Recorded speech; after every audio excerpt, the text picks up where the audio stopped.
Agora, na unidade 2, nós vamos estudar os ciclos econômicos brasileiros. Então, nós vamos ver desde a época quando os portugueses chegaram aqui até mais ou menos 1900, 1901, quando os imigrantes vêm e começam a trabalhar nas fazendas e nas fábricas.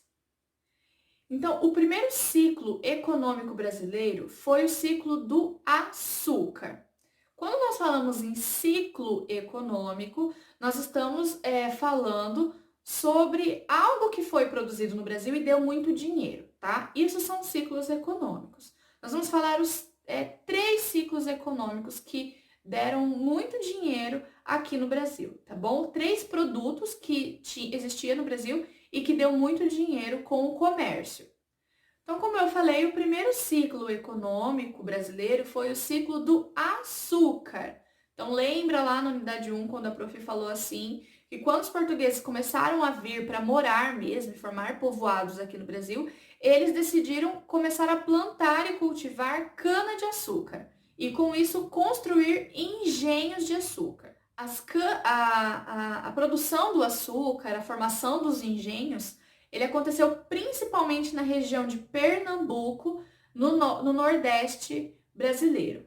E a sociedade deste período, ela era uma sociedade que vivia mais no campo. As pessoas viviam mais nas áreas rurais, né? Então, por isso nós chamamos que a sociedade açucareira, ou seja, a sociedade da época em que a cana-de-açúcar era a maior produção brasileira, nós chamamos essa sociedade de sociedade açucareira e falamos que ela era uma sociedade rural. Como eu disse, a maior mão de obra utilizada dentro dos engenhos era a mão de obra escrava. A princípio, a mão de obra escrava indígena não deu certo, aí nós vamos ter a mão de obra escrava africana. Existiam também pessoas que trabalhavam,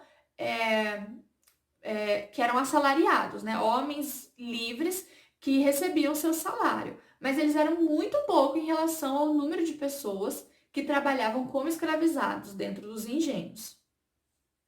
Agora, o segundo ciclo econômico, que vai ser o ouro. Mas antes de nós começarmos a falar do ouro propriamente, vamos voltar lá na cana-de-açúcar. Então, o Brasil teve uma época que Pernambuco era o maior produtor de açúcar do mundo. Era a região do mundo onde se mais produzia açúcar, tinha os maiores engenhos e que mais vendia para outros países este açúcar. Só que com o passar do tempo, nós vamos ter na região da América Central, mais precisamente nas ilhas do Caribe, outras pessoas investindo também na produção do açúcar, na construção de engenhos e na produção do açúcar. Então, o Brasil ele começa a não ser mais o principal produtor de açúcar do mundo. E outros países começam também a produzir. Com isso, o Brasil já não consegue vender tanto quanto ele vendia antes. Então, a produção do açúcar começa a cair no Brasil. E é claro, os donos dos engenhos vão começando a perder dinheiro cada vez mais, porque eles já não estão vendendo mais tanto açúcar como eles vendiam antes. Na região sudeste do Brasil, próximo ali da região de São Paulo, viviam outras pessoas lá. Essas outras pessoas eram geralmente filhos de portugueses, netos de portugueses, que não trabalhavam em engenho, porque naquela época não existiam muitos engenhos na região sudeste do Brasil, a maioria dos engenhos ficava no Nordeste, e esses homens, essas famílias, eram geralmente pequenos agricultores. Mas eles eram muito sem recurso, uma vida muito difícil. Eles não tinham muito acesso às coisas das cidades grandes, porque a maioria dessas cidades ficavam no Nordeste e nem eram muitas também. E quando Portugal mandava recursos financeiros para o Brasil, esses recursos ficavam todos no Nordeste. Então, o pessoal que morava ali na região de São Paulo era muito pobre, tinha acesso a poucas coisas, mais do que eles plantavam ali mesmo. Às vezes, esses homens, que eles eram chamados ou de paulistas, ou nós podemos chamá-los também de bandeirantes, eles saíam ali do sítio deles, deixavam, né, o resto da sua família cuidando, e eles faziam viagens para o interior do Brasil. Essas viagens eles chamavam de bandeiras, por isso que o nome deles é bandeirantes.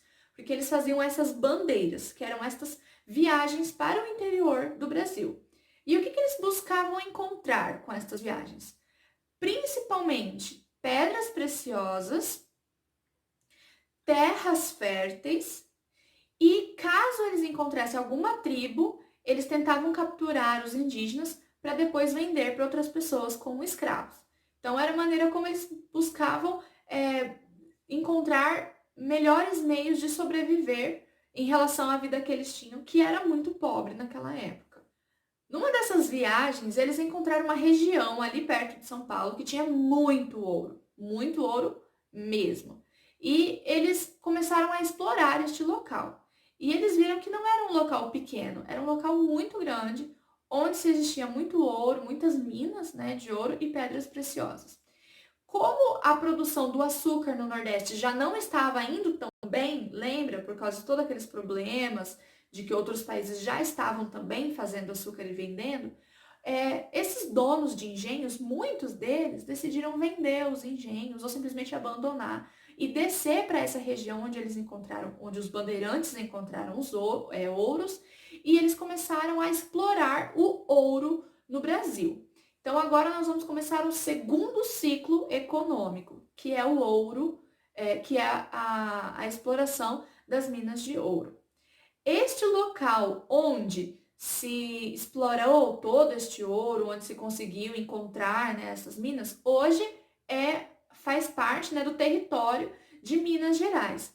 E nós vamos ver que, diferente da sociedade açucareira, diferente daquela sociedade que se produzia, né, que vivia em torno dos engenhos e que era uma sociedade rural, onde a maioria das pessoas moravam no campo, já lá na região de Minas Gerais, vai ser uma sociedade urbana. Por quê? Porque ao redor das minas, no lugar de se formar outros sítios ou uma área rural, não. Eles começaram a fundar vilas. Então foram fundadas vilas que eram pequenas cidadezinhas. Entre elas, nós temos, por exemplo, a cidade de Ouro Preto. Ela é uma cidade muito antiga em Minas Gerais. Foi fundada na época do ciclo do ouro, quando começou. Uma cidade muito rica. Você pode ir para lá e ver vestígios dessas pedras preciosas nas igrejas. Então é uma cidade que ela foi muito valorizada no Brasil na época do ciclo do ouro. Dentro das minas de ouro, mais uma vez, a maioria das pessoas que trabalhavam lá dentro eram os escravos. Então, os escravos trabalhavam, existiam os donos das minas, existiam, às vezes, outros funcionários que trabalhavam ali, mas principalmente os escravos eram os principais trabalhadores dentro das minas, dos rios onde eles encontravam o ouro e pedras preciosas.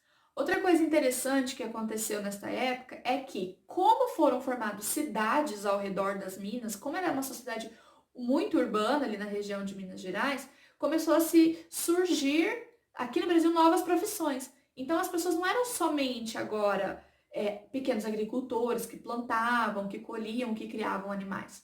Agora a gente vai ter pessoas trabalhando como médico, a gente vai ter pessoas trabalhando como sapateiro, como vendedor ambulante, como comerciantes, né? Ou seja, outros tipos de profissões vão surgindo naquele espaço. E que antes não tinha. Antes as pessoas eram só agricultores, todos, né? Eu digo assim, todos trabalhavam como agricultores, criavam animais na área da agricultura. E agora não, agora na região de Minas vão vir novas profissões, né? Médico, dentista, vendedor, etc.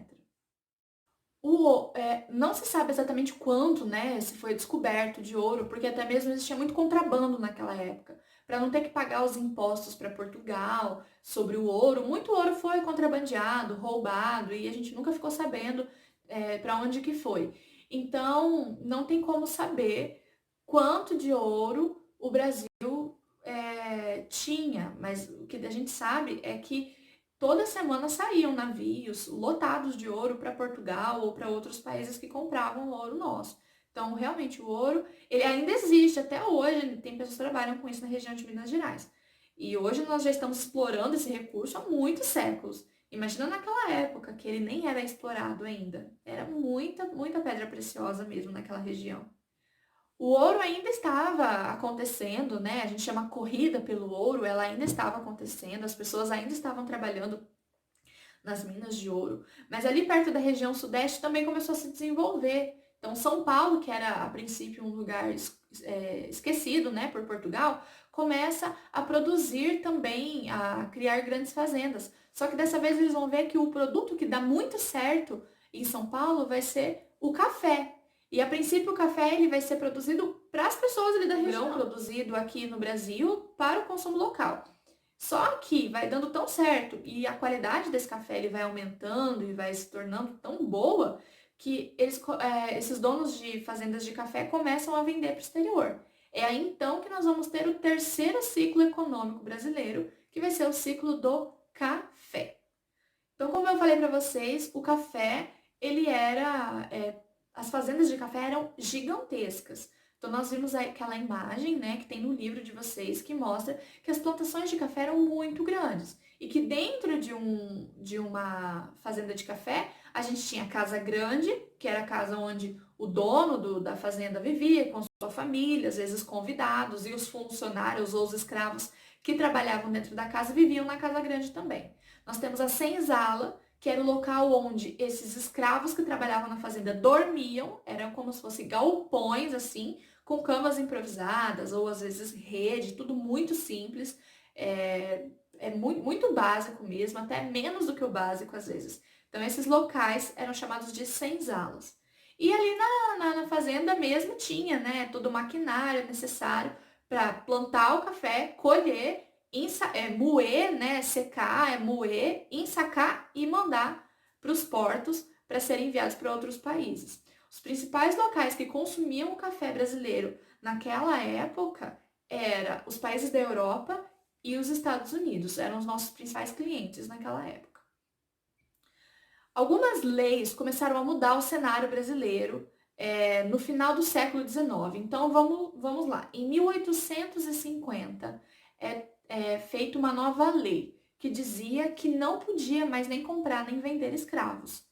E com isso, os donos proprietários de fazendas de café começaram a ficar sem pessoas para trabalhar nas suas fazendas. Por quê? Porque a maioria da população era escrava, a maioria dos trabalhadores eram escravos. E como as fazendas deles estavam crescendo e eles não tinham condição de comprar ou vender escravos, eles começaram a ter muitos problemas de como que eles iam pôr pessoas para trabalhar nas fazendas deles. Foi aí, então que eles tiveram a ideia de trazer os imigrantes. Então vinham, né, da Europa, famílias muito pobres que estavam passando necessidades lá e vinham para cá na promessa de que aqui ia ser melhor, que aqui eles iam ter terras para eles cultivarem, que aqui eles iam conquistar, que aqui era uma terra muito fértil, tinha muitas riquezas, né, um país muito rico.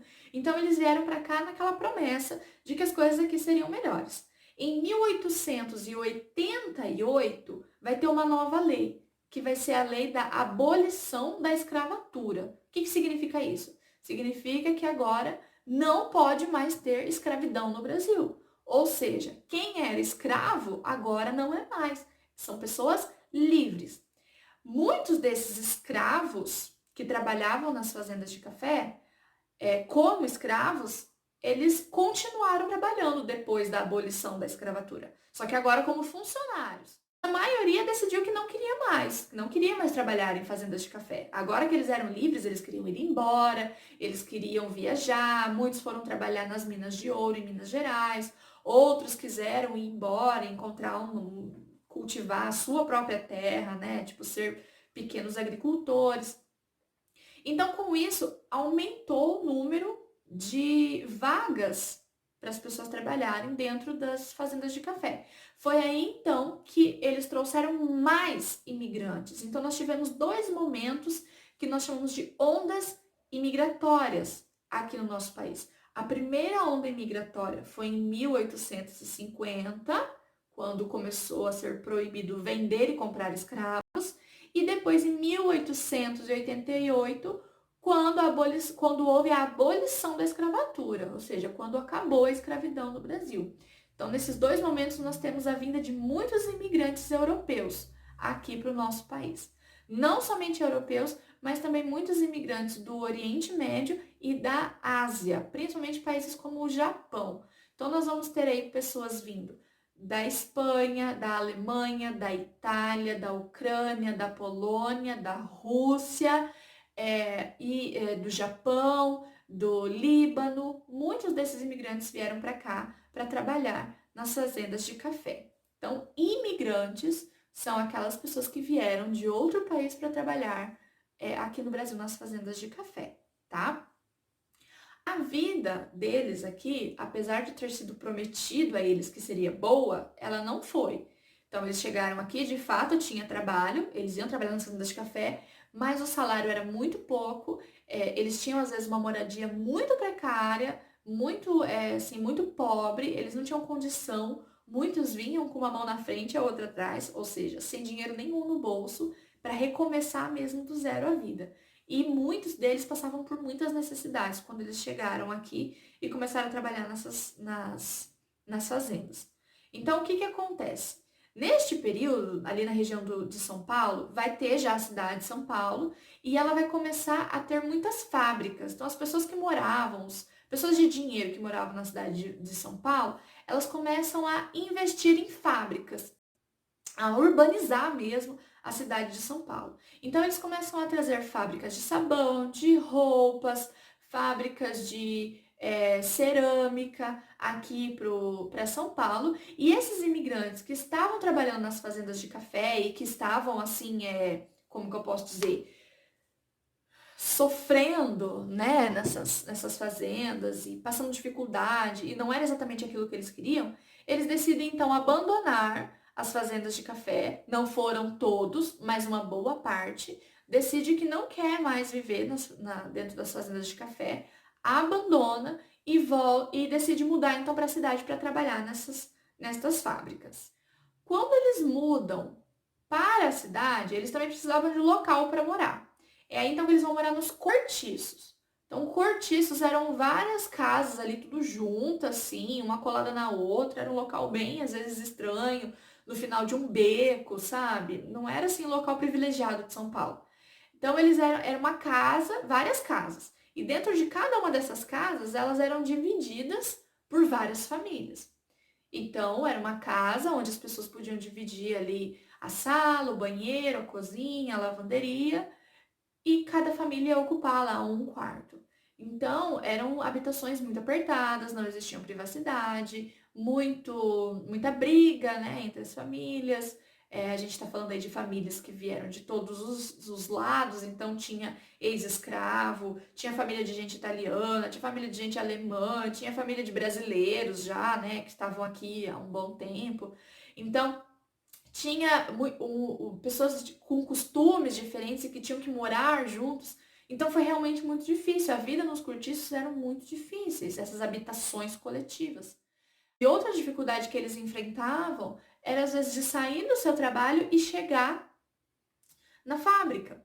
E quando os donos das fábricas vendo que eles também estavam passando por essa dificuldade, porque muitas vezes eles perdiam tempo tentando trazer o funcionário até a fábrica, às vezes a pessoa faltava. Então, para o dono da fábrica, aquilo também não era de vantagem, né? Eles começaram a construir, então, no bairro onde eles faziam bairros ali perto da fábrica. Então, por exemplo, se existia uma fábrica na região norte de São Paulo, o dono da fábrica construiu um bairro ali próximo. Ele vai dar o nome para esse bairro de Vila Operária, onde os seus funcionários vão poder morar dentro das casinhas lá e tudo. A vida dos operários dentro das vilas operárias mudou, melhorou muito. Claro que ainda não era, eles não tinham muito dinheiro, a vida era difícil. Mas em comparação com a vida que eles tinham nas fazendas de café e depois nos cortiços, a vida dentro das vilas operárias, elas eram muito boas. Então, só relembrando a questão dos ciclos. O primeiro ciclo vai ser o ciclo do açúcar e vai ser uma sociedade rural. O segundo ciclo é o ciclo do ouro e nós temos uma sociedade urbana. E o terceiro ciclo vai ser o ciclo do café. E o ciclo do café ele vai formar, a princípio, uma sociedade rural também, porque as pessoas vão viver ali do lado ao redor das fazendas. Só que com o passar dos anos, nós vamos ter a vinda das fábricas na cidade. E é aí que nós vamos ter uma sociedade super urbana em São Paulo. Mas isso é quando o café já não estava mais tão em alta no nosso país. Bom, pessoal, essa foi a nossa aula de revisão. Então, tem a unidade 1, né? E tem agora a unidade 2. Assistam ela, anotem as dúvidas e qualquer coisa me mandem uma mensagem e a gente vai conversando, tá bom? Até mais. Tchau, tchau.